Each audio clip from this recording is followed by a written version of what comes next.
Hello दोस्तों, horror nights 2.0 में आप सबका वेलकम है। अगर आप लोग हमारे चैनल पर आए हो तो वीडियो को एक लाइक देकर चैनल को ज़रूर से सब्सक्राइब कर लेना और ऐसे ही और भी इंटरेस्टिंग कहानियाँ सुनने के लिए बेल नोटिफिकेशन को ज़रूर ऑन कर लेना। अगर आप लोग हमें अपनी कहानियाँ भेजना चाहते हो तो डिस्क्रिप्शन में आपको हमारी ईमेल आईडी और इंस्टाग्राम का लिंक मिल जाएगा। आप लोग हमें वहाँ पर अपनी कहानियाँ सेंड कर सकते हो। तो चलिए करते हैं हमारी आज की कहानी को शुरू। हेलो दोस्तों, ये कहानी हमें राज जी ने भेजी है। तो आगे की कहानी हम इन्हीं के पॉइंट ऑफ व्यू से सुनेंगे। तो चलिए करते हैं शुरू। हेलो दोस्तों, ये बात उन दिनों की है जब मैं और मेरी पूरी फैमिली किराए वाले घर में रहा करते थे। मेरे पिताजी की तो वैसे गवर्नमेंट जॉब है, पर उनकी सैलरी इतनी नहीं है कि हम लोग एक नया घर खरीद सकें। उन दिनों मैं स्कूल जाता था और मेरी एक छोटी बहन भी है, उसकी भी उन दिनों पढ़ाई ही चल रही थी। बाकी मेरी माँ एक हाउसवाइफ है। तो दोस्तों, हुआ यूँ कि एक बार जब मेरे पिताजी उनके ऑफिस में थे तो उनको साथ के स्टाफ वालों से पता चला कि कहीं बहुत सस्ते में प्लॉट बिक रहा है। मेरे पिताजी तो ये जानते थे कि अभी ये अपने बजट से बाहर है, पर फिर भी उन्होंने एक बार पता करने का मन तो बना ही लिया। इसलिए जब वो पता किए तो लगा कि ये तो हम ले ही सकते हैं, क्योंकि वो प्लॉट वाकई में बहुत ही सस्ते में था।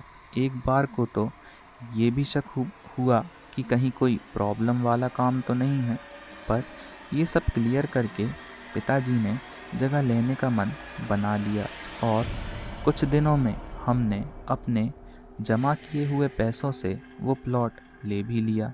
उसके बाद पिताजी ने सोचा कि साथ वालों से कुछ पैसे वगैरह उधार लेकर घर बनवाने का काम भी लगवा दिया जाए, और उन्होंने किया भी कुछ ऐसा ही। हमारे प्लॉट की ज़मीन की पूजा करके हमने काम शुरू करवा दिया। लेकिन दोस्तों, हमें ये नहीं पता था कि वो जगह हमें बाद में इतनी महंगी पड़ जाएगी।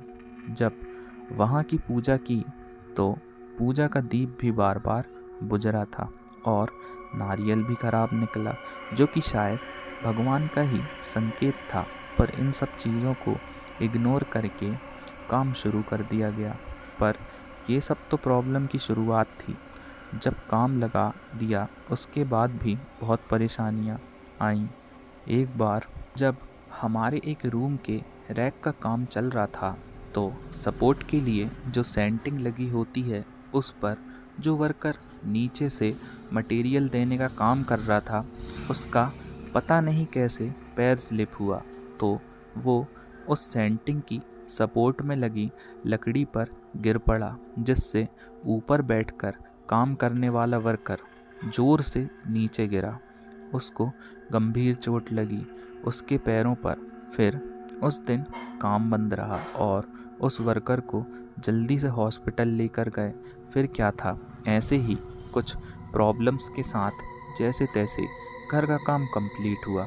अब दोस्तों, आप तो जानते ही हो कि जब घर बनता है तो टाइम टाइम पर पानी डालने जाना पड़ता है।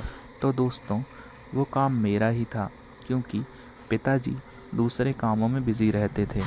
एक दिन जब मैं पानी डालने के लिए घर में गया तो मुझे सिगरेट की महक आई और थोड़ा अंदर जाने पर धुआं भी दिखा। मुझे लगा कि शायद घर में कोई चोर घुसा है जो अंदर सिगरेट पी रहा है। ये सोचकर मैंने वहीं पड़ी एक मोटी सी लकड़ी उठा ली और देखने के लिए अंदर गया।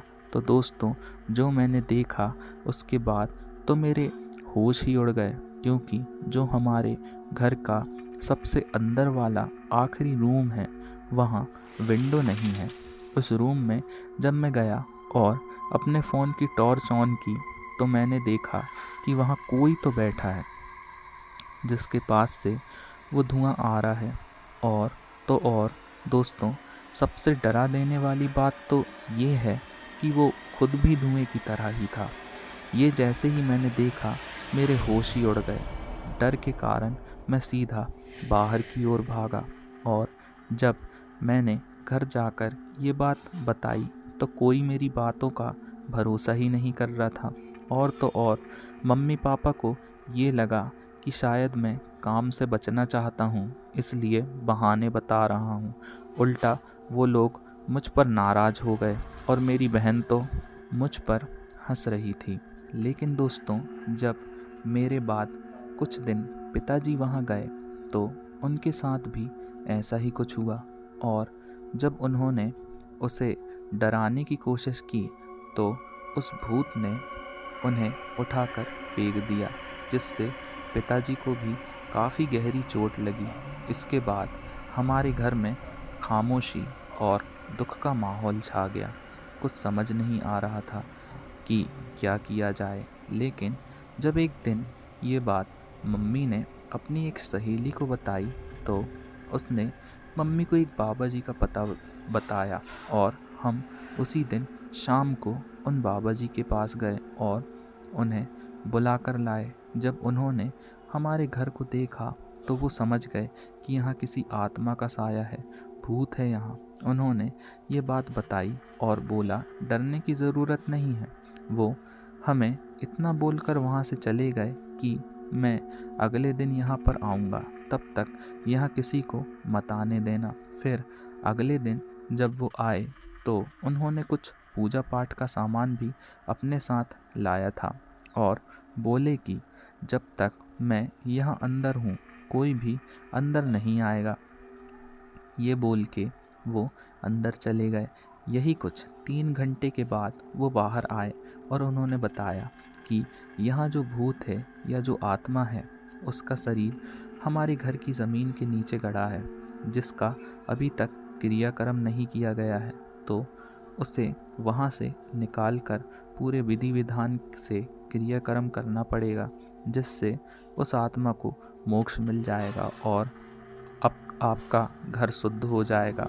और दोस्तों, हमने जैसा जैसा उन बाबा जी ने कहा वैसा ही किया, और फाइनली हमारे घर की ये प्रॉब्लम ख़त्म हुई। फिर हमारे घर का बाकी का काम पूरा हुआ और फाइनली हम अपने नए घर में शिफ्ट हुए।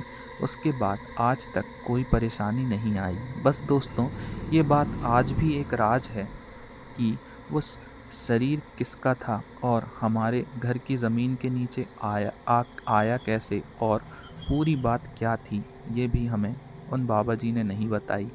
आज मैं अपनी पूरी फैमिली के साथ खुश हूँ। तो दोस्तों, ये थी हमारी आज की कहानी। आप लोग को कैसी लगी कमेंट बॉक्स में ज़रूर बताइएगा। और दोस्तों, अगर आप लोग के पास भी ऐसी ही कोई इंटरेस्टिंग स्टोरीज़ हैं तो हमारे डिस्क्रिप्शन में इंस्टाग्राम और हमारी ईमेल आईडी का लिंक है, आप लोग वहाँ पर हमें अपनी स्टोरीज सेंड कर सकते हो। Thank you for listening guys. मिलते हैं ऐसे ही अमेजिंग नेक्स्ट स्टोरी की वीडियो में, तब तक के लिए बाय बाय। और हाँ गाइज, सब्सक्राइब करके बेल नोटिफिकेशन ऑन करना मत भूलिएगा, और वीडियो अच्छी लगी तो एक लाइक ज़रूर दे दीजिएगा। Bye bye.